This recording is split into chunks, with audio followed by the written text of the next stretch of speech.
दोस्तों, एक कहानी है फ्यूचर की जहां पर हम एक नई दुनिया को देखते हैं जो दो हिस्सों में बंट चुकी थी।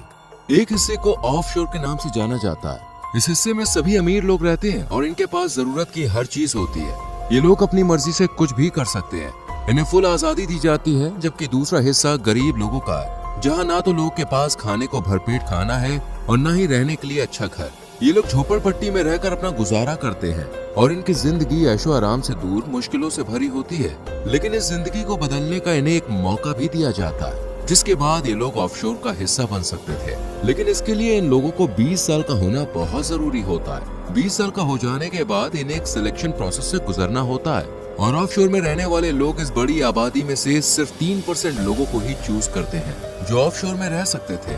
बाकी बचे जो लोग सिलेक्ट नहीं हो पाते वो वापस से स्लम एरिया में ही रहने आ जाते हैं और गरीबों में जीने लगते हैं। इसलिए हर कोई ऑफशोर में जाना चाहता था और फिर अनाउंसमेंट की जाती है कि 104 प्रोसीजर स्टार्ट होने वाला है, यानी इससे पहले 103 तक ये प्रोसेस कंप्लीट हो चुका है। इसके बाद हम मिशेल नाम की एक लड़की को देखते हैं जिसने ऑफशोर में जाने के लिए अपना नाम दर्ज किया था और अब इसे 20 मिनट के अंदर अंदर इस जगह पर जाना था जहां ऑफशोर का सिलेक्शन टेस्ट शुरू होने वाला था।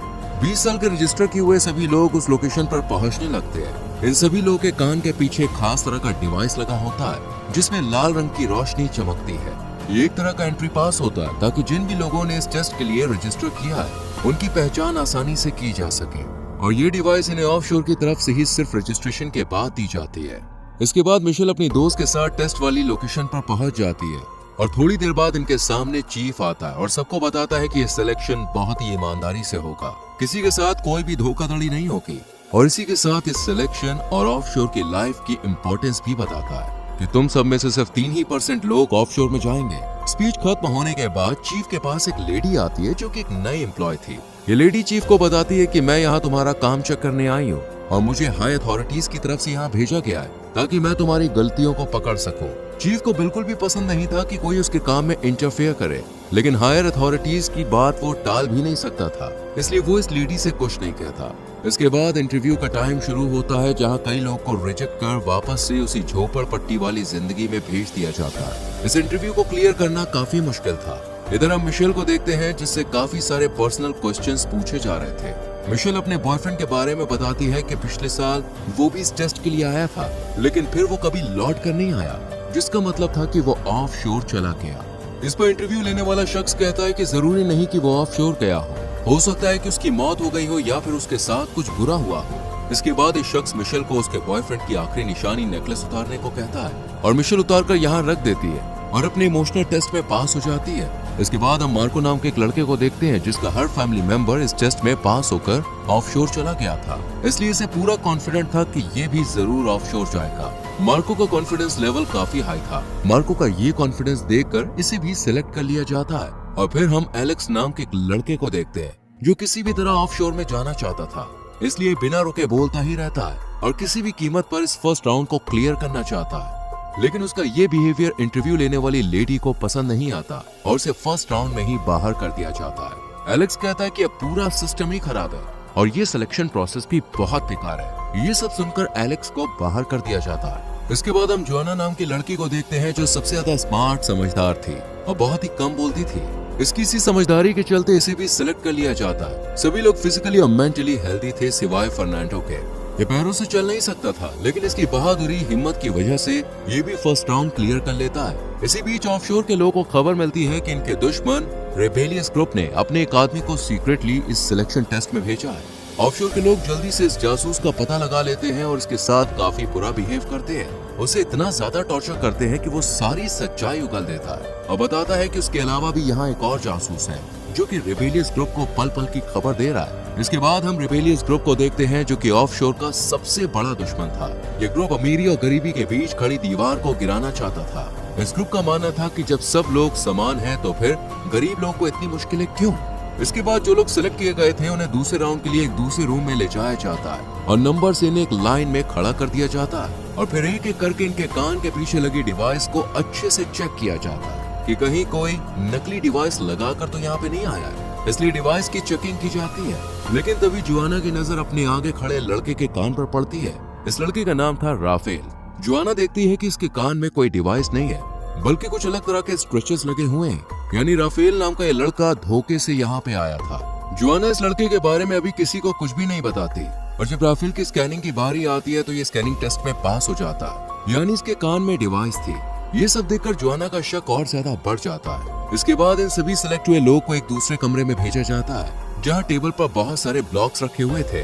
इन ब्लॉक्स की मदद से इन लोगों को 9 क्यूब्स बनाने थे और इसके लिए इन्हें टाइम दिया जाता है सिर्फ 10 मिनट। टाइम शुरू हो जाता है और सब लोग जल्दी जल्दी क्यूब्स बनाने लग जाते हैं, लेकिन फर्नांडो फिजिकली अनस्टेबल होने की वजह से ब्लॉक्स तक नहीं पहुंच पा रहा था। ये देखकर मिशेल इसकी मदद करती है और इसे कई ब्लॉक्स दे देती है, जिससे फर्नांडो भी क्यूब्स बनाने लग जाता है। टाइम खत्म होने वाला होता है, लेकिन अभी तक मिशेल ने सिर्फ 8 क्यूब्स ही बनाए होते हैं। ये देखकर फर्नांडो मिशेल के लिए क्यूब बना देता है और इसके 9 कंप्लीट हो जाते हैं। राफेल का भी एक क्यूब कम था, इसलिए ये इन्हें पूरा करने के लिए क्यूब अपने पार्टिसिपेंट का चुरा लेता है और सेकंड राउंड में भी राफेल पास हो जाता है।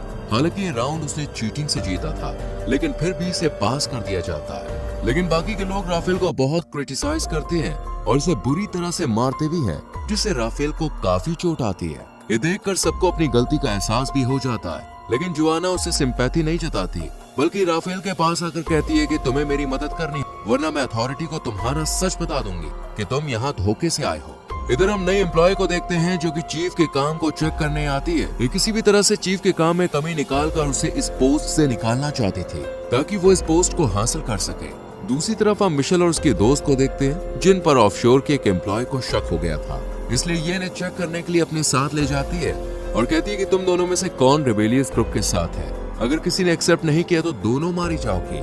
जब ये एम्प्लॉय रूम से बाहर जाती है तो मिशेल अपनी दोस्त से कहती है कि हमें इसे मारना होगा, इसलिए जब एम्प्लॉय आती है तो मिशेल के दोस्त उस पर अटैक कर देती है। लेकिन मिशेल खुद ऐसा नहीं करती क्योंकि वो अपनी दोस्त को फंसाकर खुद बचना चाहती थी। मिशेल ही रिबेलियस ग्रुप की मेंबर थी। इसकी दोस्त मारी जाती है और मिशेल अगले राउंड में चली जाती है। यहाँ पर हमें पता चलता है कि पिछले साल यहाँ उसका बॉयफ्रेंड नहीं बल्कि भाई आया था। अब वो उससे ही मिलने के लिए यहाँ आई है और साथ ही गरीबी अमीरी का भी फर्क मिटाना चाहती है। इसके बाद हम फर्नांडो को देखते हैं जहाँ हमें इसके पास्ट के बारे में पता चलता है। फर्नांडो के पैरों में बचपन से ही प्रॉब्लम थी और इसके डैड ने इसका शुरू से बहुत ध्यान रखा। फर्नांडो के फादर ने ही इसे ये यकीन दिलाया था कि तुम टेस्ट को पास कर सकते हो और फिर जब तुम ऑफशोर जाओगे तो तुम्हारा इलाज हो जाएगा, तुम अपने पैरों पर खड़े हो सकोगे और एक अच्छी जिंदगी भी तुम्हें मिल जाएगी। इसके बाद फर्नांडो का फिजिकल टेस्ट किया जाता है। डॉक्टर इसके पैरों को टेस्ट करने के लिए सुई चुभोती है जो कि फर्नांडो को फील होती है। आज फर्नांडो को पहली बार दर्द महसूस हो रहा था। डॉक्टर कहती है कि अगर तुमने सारे राउंड्स पास कर लिए और तुम ऑफशोर के लिए सिलेक्ट हो गए तो ऑफशोर में तुम्हारे पैरों का इलाज हो सकता है, तुम चल सकते हो। अब इन सबको अगले टेस्ट राउंड के लिए एक रूम में भेज दिया जाता है। जब ये लोग इस रूम में पहुंचते हैं तो इन्हें एक टेबल रखी हुई दिखती है जिसके ऊपर 4 पुतले रखे थे और चारों के ही चेहरे पर अलग अलग तरह के एक्सप्रेशंस थे। हर किसी ने अपनी कंडीशन के अकॉर्डिंग अलग अलग एक्सप्रेशन के साथ चेहरा बनाया हुआ था। इन सभी लोगों को ये टास्क दिया जाता है कि ये इन चारों पुतलों के एक्सप्रेशन को देखकर उनकी कंडीशन के बारे में बताए कि इन्होंने किस लिए ऐसे चेहरे बनाए हुए हैं, पास्ट में इनके साथ क्या हुआ।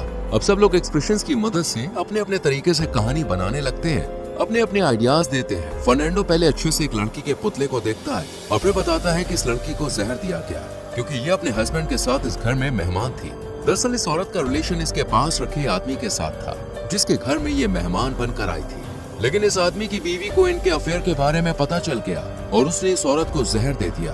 तभी ये लेडी शॉकिंग एक्सप्रेशन से अपने बॉयफ्रेंड की तरफ देख रही है। फर्नांडो की ये कहानी सुनकर सब लोग बहुत खुश होते हैं क्योंकि इन्हें ये कहानी काफी पसंद आई थी। लेकिन राफेल इस कहानी को बेकार बताता है और फिर अपनी एक नई कहानी पेश करता है जिसमें राफेल कहता है कि इस लेडी को सिल्वर की चीजों से एलर्जी है, इसलिए सभी पुतलों ने सिल्वर की चीजें पहनी हुई है, लेकिन इस लेडी ने कांच की अंगूठी और लकड़ी का नेकलेस पहना हुआ है। ये लेडी दूसरे आदमी को इसलिए देख रही है क्योंकि वो एक डॉक्टर है, वो उससे मदद मांग रही है। ड्रॉअर में जब ये लोग चेक करते हैं तो वहाँ ह्यूमन बॉडी के डायग्राम्स रखे होते हैं, यानी ये आदमी सच में डॉक्टर था। लेकिन राफेल ने जो कहानी बताई थी वो लेडी के एक्सप्रेशन से मैच नहीं हो रही थी। इसी सवाल का जवाब राफेल नहीं दे पाता। तभी जोआना जो सबसे समझदार थी वो कहती है कि ये लेडी अंधी है, इसलिए इसके चेहरे पर कोई एक्सप्रेशन नहीं है।